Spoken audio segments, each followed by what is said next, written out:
ये पथ कितना कठिन रहा होगा ना। धन के साथ साथ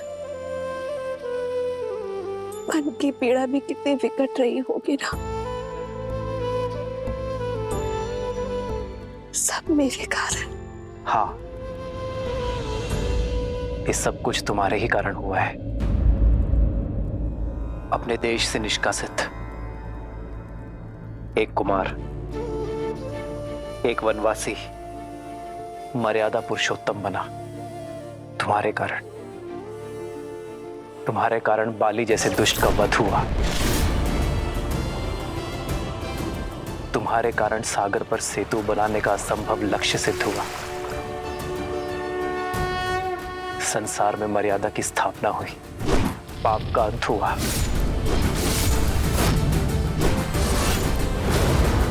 ये सब तुम्हारे ही कारण हुआ ना सीते। तुम्हें लगता है तुम इस यात्रा का लक्ष्य थी, पर मेरी दृष्टि में तुम इस यात्रा का आधार थी सीते। संसार ने देखा यह युद्ध राम ने जीता, परंतु ये राम जानता है कि यह युद्ध सीता ने लड़ा। ये राम से अधिक सीता की जीत है सीते। इसलिए संसार और राम की ओर से तुम्हारा कोटि कोटि आभार। इस बंदिनी की प्रशंसा करके आप उस दुख, उस कठिन पथ की यात्रा मेरे मन से नहीं भुला सकते आर्य। बस एक इच्छा है, लंका तक आपके पहुंचने की यात्रा। यदि देखने का सौभाग्य मिल जाता तो ये सीता तर जाती, संसार का सबसे सुंदर तीर्थ कर जाती। यदि कभी अवसर मिले तो अपनी जीवन संगिनी को अपने जीवन के साथ कठिन मार्ग भी दिखाइएगा। सीता की इच्छा तो राम के लिए प्रकृति का आदेश है। जन्मभूमि जाने से पूर्व हम दोनों कर्म यात्रा का मार्ग एक साथ फिर से देखेंगे। सीता, इसमें इच्छा पूर्ति तुम्हारी है, किंतु स्वार्थ मेरा है। रघुकुल सदा अपने सहायकों का आभार मानता है। मुझे इस यात्रा में अपने सहायकों को धन्यवाद कहने का अवसर मिलेगा। चलो सीता, चले इस यात्रा पर। तब तक हनुमान हमारा संदेश लेकर अयोध्या पहुंच जाएगा।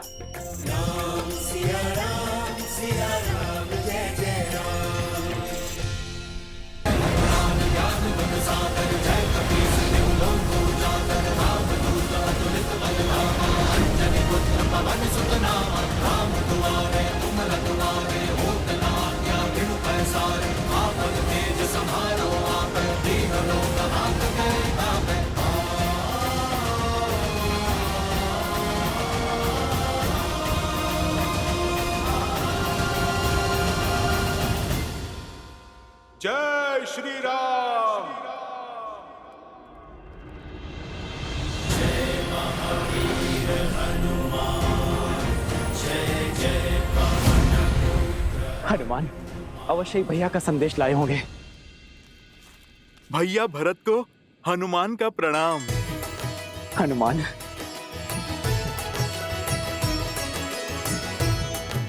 मेरे राम भैया कैसे हैं? भाभी माँ कैसी है? और मेरा लक्ष्मण, वो कैसा है? ठीक है ना? उसका घाव भरा ना? उनका घाव भी भरा और पाप से आहत धरा का भी। भरत भैया और अब शीघ्र ही अयोध्या के घाव भरने वाले हैं। प्रभु श्री राम की विजय के साथ लंका में अधर्म का सूरज अस्त हो चुका है। प्रभु श्री राम, माता सीता और लक्ष्मण भैया शीघ्र ही अपने आगमन से इस धरा को पावन करेंगे। मेरे राम भैया वो आ रहे हैं, सच में वो आ रहे हैं। जी भैया, अयोध्या के प्राण लौट रहे हैं।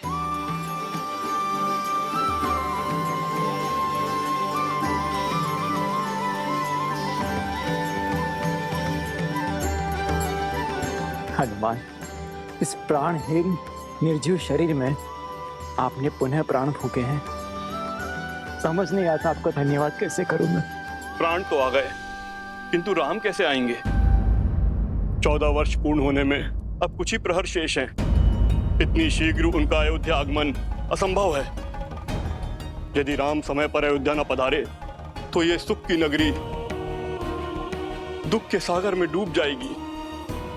आज की ये अमावस्या की रात्रि सदा सदा के लिए रघुकुल के सूर्य को निकल जाएगी। ऐसा क्या हुआ है महर्षि? देखना चाहोगे हनुमान? भरत भैया, आप मुझे आज्ञा दीजिए, मैं राज्य और प्रजा की स्थिति भांप के आता हूँ। जय श्री राम।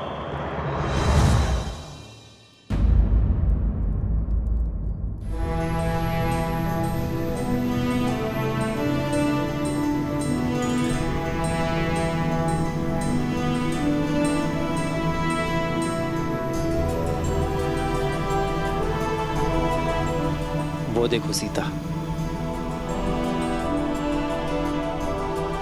ये वही युद्ध भूमि है जहां धर्म के विजय का शंखनाद बजा था। रक्त और शव से भरी इस धरा पर न जाने कितने कोटि वानरों और राक्षसों के भक्षक होने का कलंक लगा है।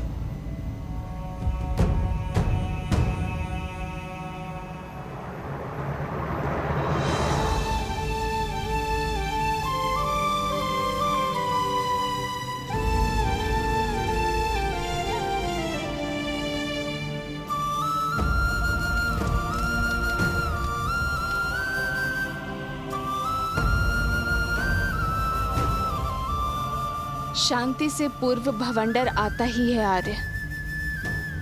आज जिस स्थान ने युद्ध का कोप भोगा है, कल यही संतोष की फसल उगेगी। सीता, यहां असुरों के महाराज दशानन रावण का अंत हुआ था, जिन्हें साक्षात ब्रह्मदेव से अजय वर प्राप्त था, पर धर्म के प्रहार और अपने कर्मों के फल से वरदान भी उन्हें बचा नहीं सका।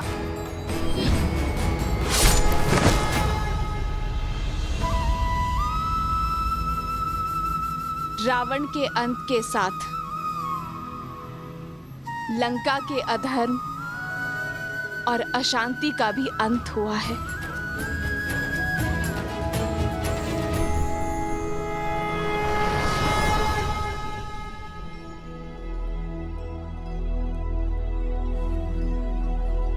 बाबा, ये खाना खा लो। बाबा उपवास में बैठे हैं। हाँ पुत्री, अब तो अपने श्री राम के दर्शन के पश्चात ही उपवास टूटेगा।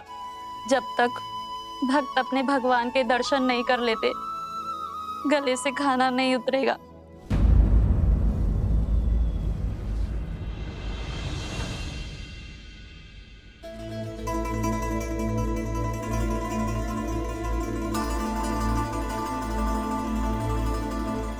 इतनी व्याकुल क्यों है दीदी? तुम नहीं हो सुमित्रा, तुमने भी अपने आंख के तारों को कहाँ देखा है? 14 वर्ष तो जैसे तैसे बीत गए, पर अब ये अंतिम घड़ियां नहीं बीत रही। अब तक प्रतिदिन संध्या को सूर्यास्त होता था तो मन में एक आशा की लौ पड़ जाती थी कि हमारे पुत्रों का एक दिन और कम हुआ वनवास का। और आज ये अंतिम रात्रि, सूर्यास्त के साथ वनवास की अंतिम घड़ियां भी समाप्त हो जाएंगी, किंतु एक माँ की व्याकुलता बढ़ती ही जा रही है। संतान की चिंता तन मन को कचोटती जा रही। लेकिन दीदी, आप ये क्यों भूल जाती हैं कि आपका पुत्र राम है, जिसके शब्द कभी झूठे नहीं हो सकते। रघुकुल का तेज, सूर्यवंश का स्वरूप है हमारा राम। धर्म से कभी विमुख नहीं हो सकता, और माँ को दिए हुए वचन से तो उसे महादेव भी नहीं डिगा सकते। जानती हूँ, पर क्या करूं सुमित्रा, माँ हूं ना। विश्वास जितना सुदृढ़ है, हृदय उतना ही भंगुर। तो जोड़िए अपने भंगुर मन को और फिर उठिए। प्रतीक्षा के आंगन में स्वागत के दीपक जलाने का समय आ गया है दीदी।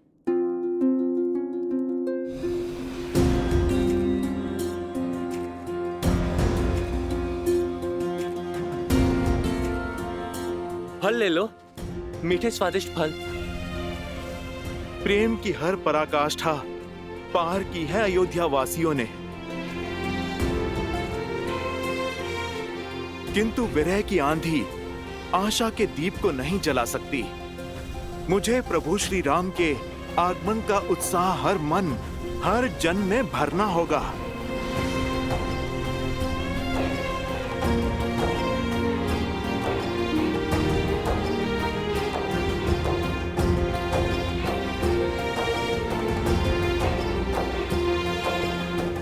जब प्रजा इतनी उदास है तो प्रभु का परिवार कितना व्याकुल होगा। माताओं पे क्या बीत रही होगी।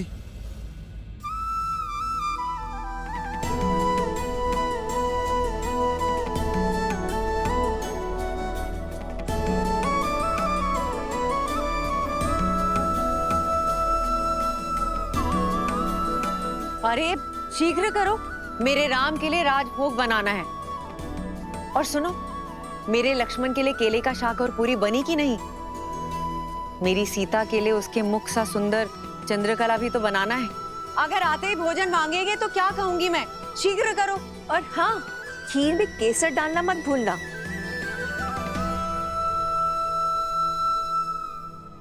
वरना कहेगा खीर मेरी केकई माँ ने नहीं बनाई। रुक क्यों गई? आंखें नम हुई तो राम कहेगा उसके स्वागत में उसकी माताओं ने केवल आंसुओं से सजाए रखा। और स्मरण तो है ना, गुरुकुल से लौटे या विवाह करके आते ही बस केकई दीदी के हाथों का भोजन चाहिए उसे। वो दिन और थे सुमित्रा, ये दिन और है।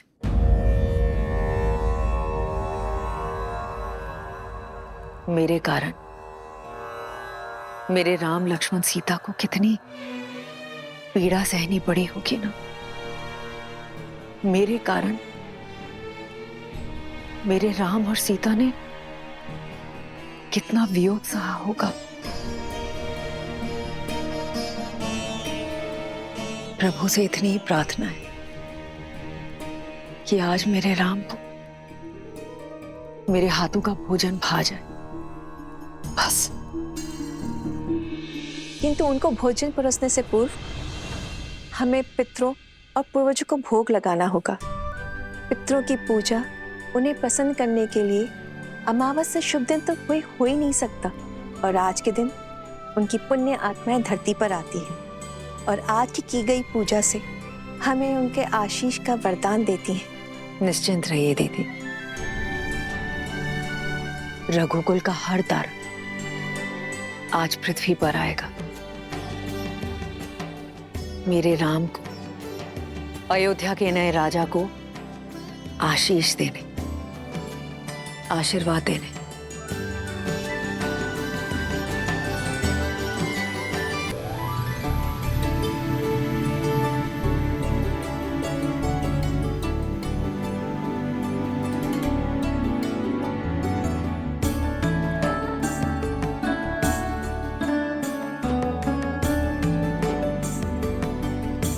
उर्मिला, तुम्हारी निद्रा और वियोग के टूटने का क्षण अब समीप है।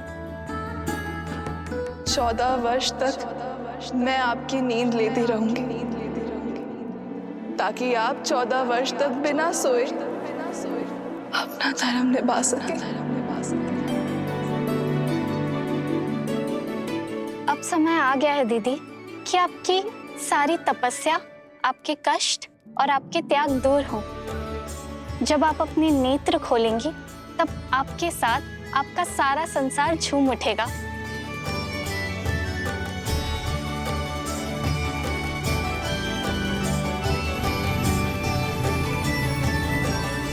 वो देखो सीता, महासागर के हृदय को चीरती हुई लंका तक आने वाला सेतु।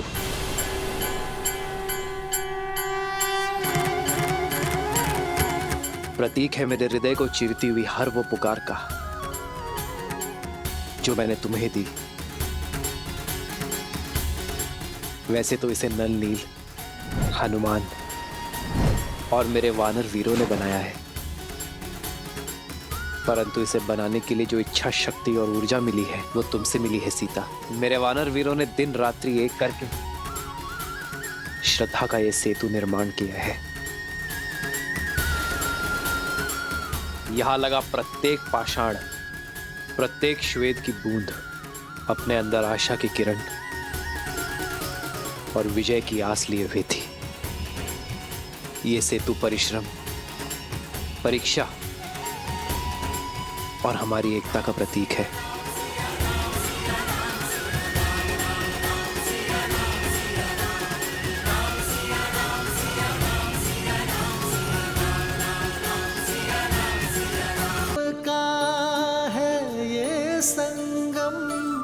राम रतन सीता वैभव धन। और वो सुदूर जो पाषाण है वो है किष्किंधा।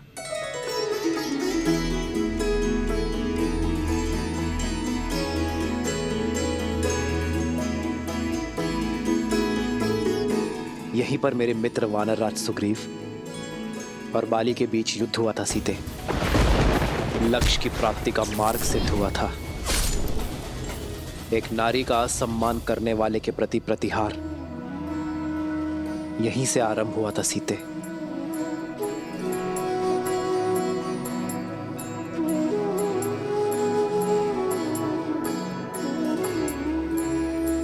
ये देखो वो पर्वत सीता, ये है ऋषिमुख पर्वत।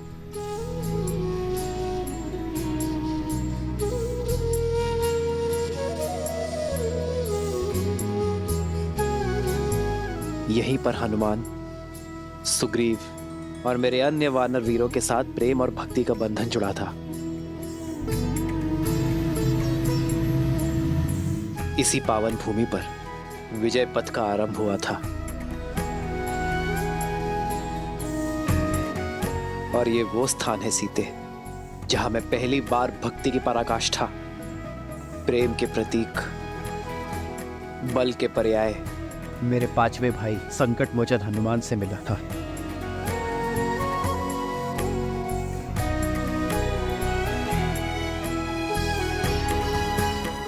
ये सभी स्थान हमारी परीक्षा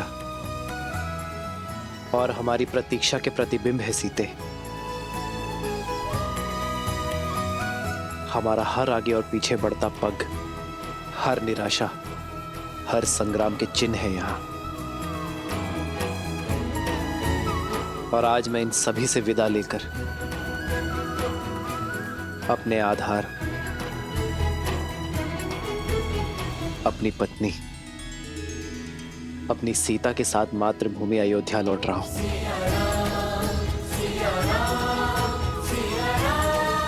हार जिस स्थान से एक दूसरे का हाथ थामकर हम यहाँ आए थे, हमने ये यात्रा की है और अब यहीं से अपने घर साथ जा रहे हैं। हो तुरंत विमान तहाँ चली आवा, दंडक बन जहाँ परम सुहावा।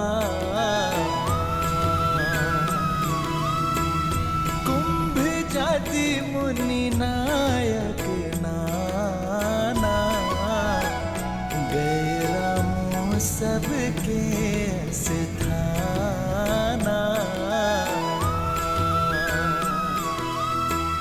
सकल ऋषि ने सन पाई असीसा, चित्रकूट आए जगदीसा। करी मुनि नह केर संतोषा,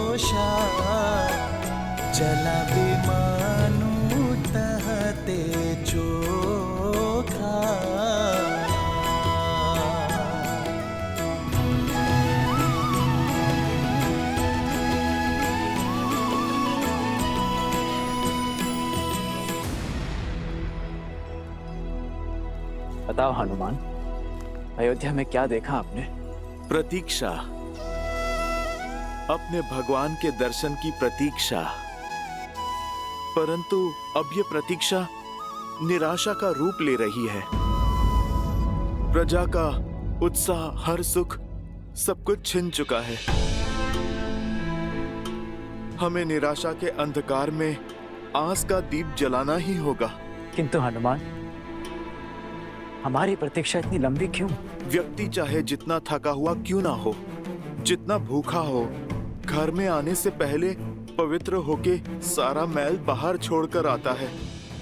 वैसे ही प्रभु श्री राम और माता सीता को भी अपने मन से युद्ध की पीड़ा, विरह का कष्ट धोना होगा। घर की चिंता लिए वो आज इस अयोध्या में पग नहीं रखेंगे। यहाँ से पूर्व प्रभु को माता का तीर्थ कराना आवश्यक है। भैया, ऐसी परिस्थिति में तीर्थ गए? तीर्थ केवल इसलिए नहीं होते कि दुख में भगवान का सानिध्य मिले, बुरे समय में शक्ति मिले, बल्कि सुख के शुभ आरंभ के लिए, अपने अंतर मन के दर्शन के लिए किया जाता है।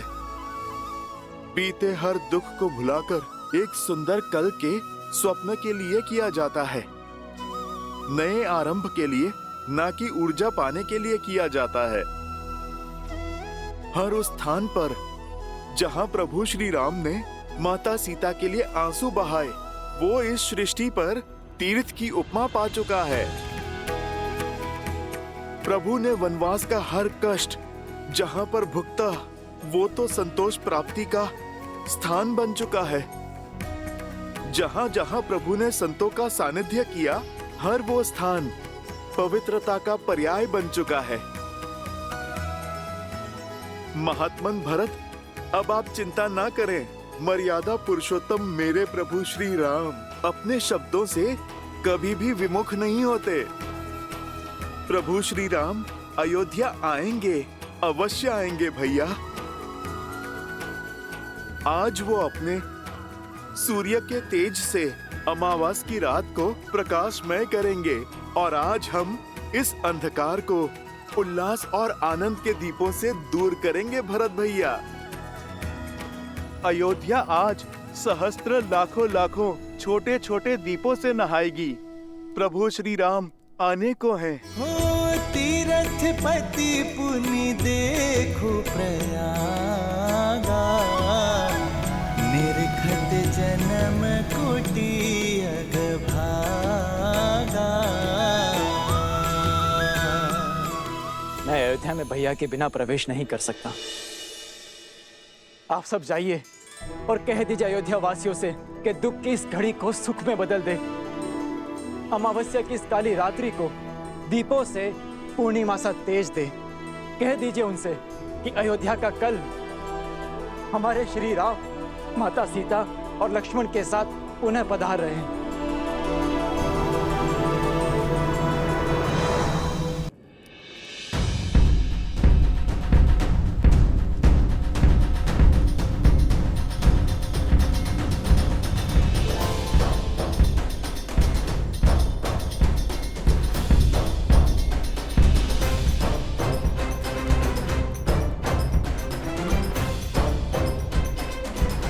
सुनो सुनो सुनो सुनो नर नारी, सुनो अयोध्या सारी, सुने सरयू की धारा, सुने ये जग सारा। अब दुख का अवसाद नहीं, सुख का नाद होगा। बहुत हुई प्रतीक्षा, अब प्रस्तुत तपस्या का प्रसाद होगा। शांति और सम्मान लौट रहे हैं अयोध्या। मेरे भैया श्री राम लौट रहे हैं अयोध्या। सजा दो पूरी नगरी को, सजा दो हर घर के द्वार, हर आंगन में आनंद की रंगोली सजाओ, हर चौखट पे तोरण चढ़ाओ।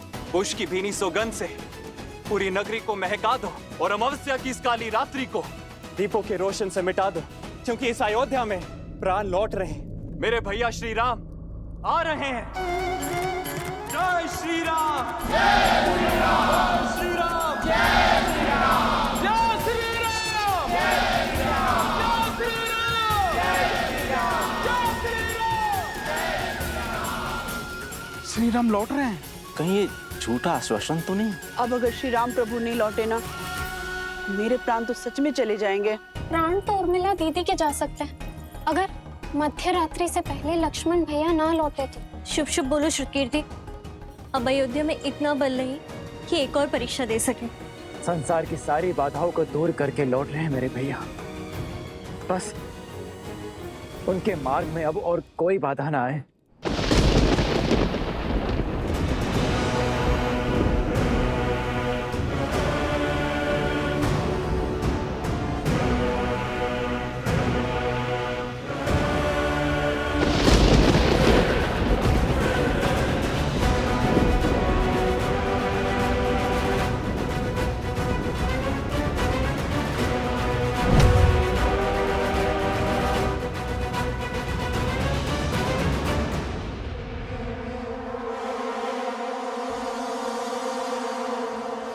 कोई जीवन शेष नहीं है यहाँ। पवन भी जैसे आशा की नेक खो चुका है। देखते हैं ये सूखी धरती और शुष्क पवन की ये बाढ़ एक बहन की पुकार तोड़ सकती है या नहीं। भैया! भैया!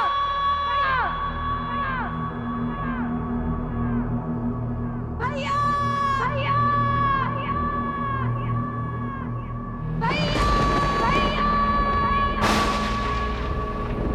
वर्षों से जिसने कष्ट में तुम्हें स्मरण तक नहीं किया, पीड़ा में तुम्हें पुकारा तक नहीं, आज वो बहन तुम्हारा आह्वान करती है। मैं शूर्पणखा, लंकेश रावण की बहन आपका आह्वान करती हूँ। माना कि उनसे हर नाता तोड़ चुके हैं आप, परंतु वंश का नाता तो नहीं टूट सकता ना। उस नाम का नाता तो नहीं टूट सकता जो समान है। ये बहन आपका आह्वान करती है भैया।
तुम्हारे होने का एहसास है मुझे।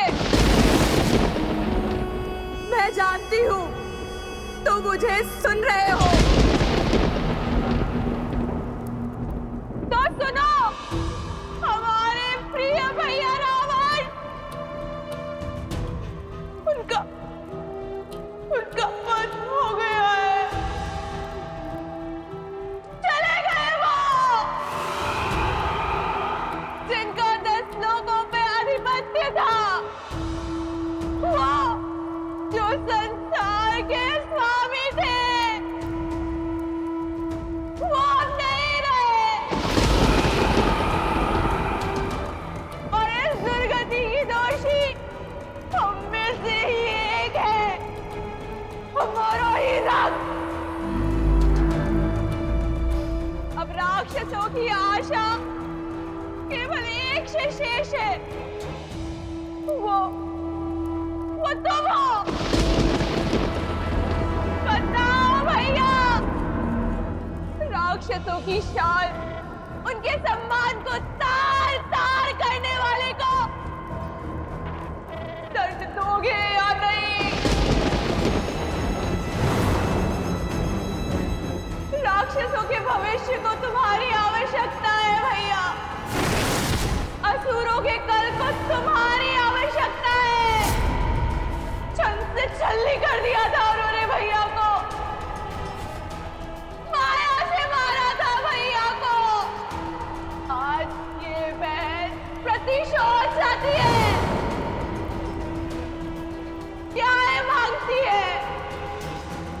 बोलो भैया, न्याय दोगे ना?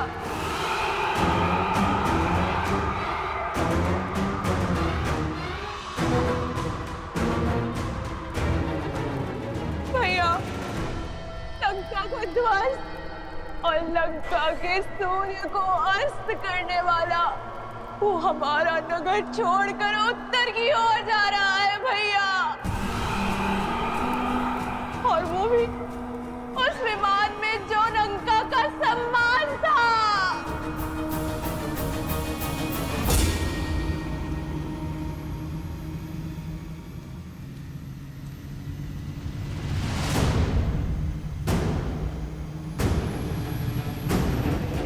पुष्पक, लंकेश का विमान।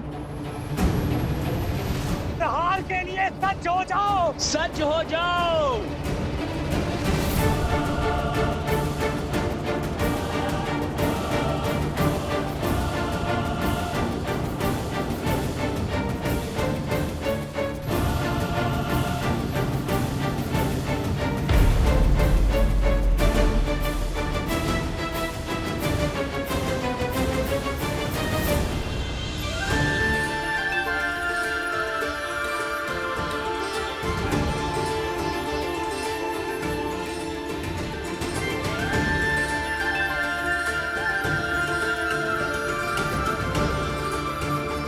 एक वनवासी का जीवन जीकर पिताश्री का वचन निभाएंगे।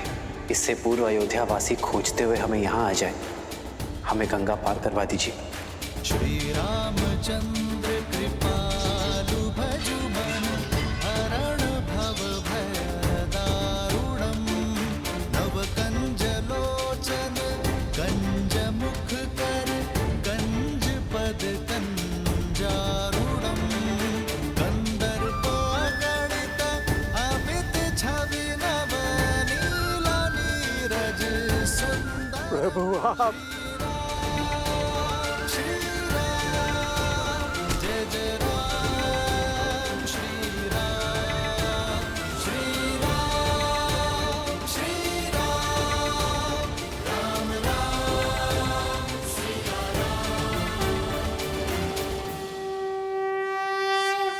निषाद राज, उठो। आप सब भी उठ जाइए। शीश झुकाकर तो सेवक स्वामी से मिलता है निषाद राज, मित्र तो गले लगता है। श्री राम श्री राम श्री राम श्री राम श्री राम श्री राम श्री राम श्री राम। प्रभु, आपका दर्शन पाकर ये निषाद राज स्वयं को संसार का राजा अनुभव कर रहा है। आप लौटे अर्थात आपका वनवास पूर्ण हुआ। पुष्पक विमान आपके आदेश में है, अर्थात पापी लंकेश का नाश हुआ। इतना बड़ा सम्मान मिलने के बाद भी आप हमको भूले नहीं।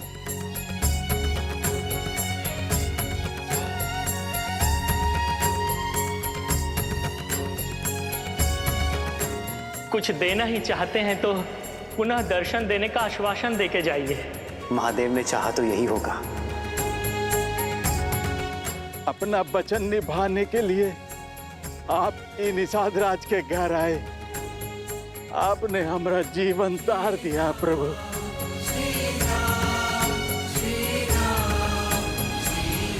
कैसे ना आता निषाद राज। रघुकुल रीत सदा चली आई, प्राण जाए पर वचन ना जाए। आप ही के कारण तो हम नदी पार कर पाए थे।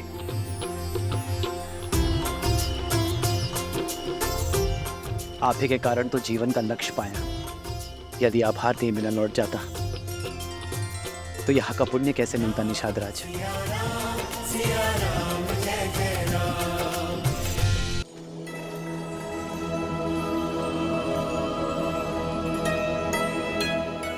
प्रभु, हमें वन के तुच्छ वासी जैसन हमरा भोग वैसन हमरा आतिथ्य। आप ही को ग्रहण करके प्रसाद बना दीजिए। आपके सम्मान सा भोग बनाने का हमरा सीमा नहीं है, किंतु हमरे हृदय में आपके प्रति असीम प्रेम है। प्रभु स्वीकार करें। प्रेम से बड़ा ना कोई भोग है और स्नेह से बड़ा ना ही कोई उपहार। ये हृदय से दिए हुए फलों को मैं हृदय से स्वीकारता हूं। लाइए।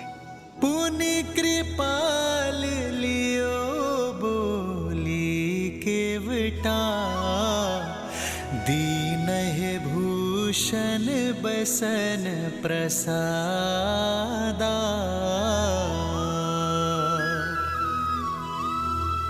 बचन सुनत उपजा सुख भारी, परयु चरण भरि लोचन बारी। आपके साथ और सहायता के लिए कोटि कोटि धन्यवाद। जो हाथ संकट में बढ़ा वो सुख में भी साथ रहना चाहिए। इसलिए श्री राम के राज्य अभिषेक का पहला निमंत्रण स्वीकार करें। प्रभु प्रभु, पांव की धूल को माथे का तिलक बना रहे हैं। हम जैसे तुच्छ को अपने राज्याभिषेक में अतिथि बना रहे हैं। आपके समान कोई नहीं, कोई नहीं प्रभु, कोई नहीं।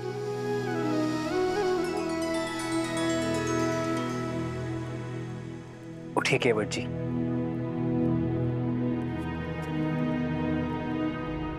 जब सूर्य का प्रकाश राजा और रंक में भेद नहीं करता, जब चंद्रमा की शीतलता उच्च नीच में अंतर नहीं करती, जब प्रकृति का कोई भी अंग समानता की परिभाषा को भंग नहीं करता, तो हम क्यों करें? और वैसे भी दुख के हर क्षण से लेकर सुख के हर क्षण तक जो साथ है, वही तो है सच्चा मित्र। आप भी भगवान हैं केवट जी। भगवान तो मनुष्य को भवसागर पार करवाते हैं और आप एक क्लांत पथिक को।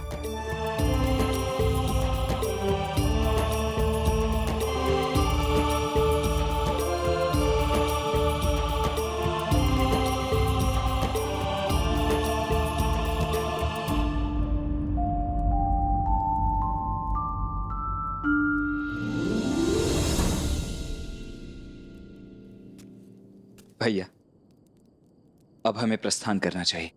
दिन ढलने के साथ साथ अयोध्या वासियों की आस भी ढल रही होगी। हमारे वनवास का तो अंत हुआ, वहां अयोध्या वासियों की प्रतीक्षा का भी अंत होना चाहिए। हाँ लक्ष्मण भैया, हमारे साथ साथ कष्टों की अग्नि में उर्मिला भी तो जली है। उसका उठने का समय हो गया है।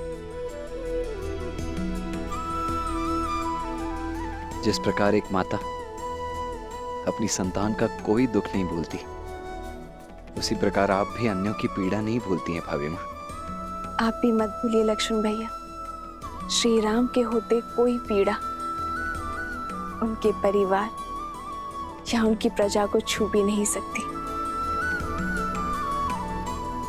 आप विश्वास रखिए, सब शुभ होगा और हम समय से पहुंच जाएंगे।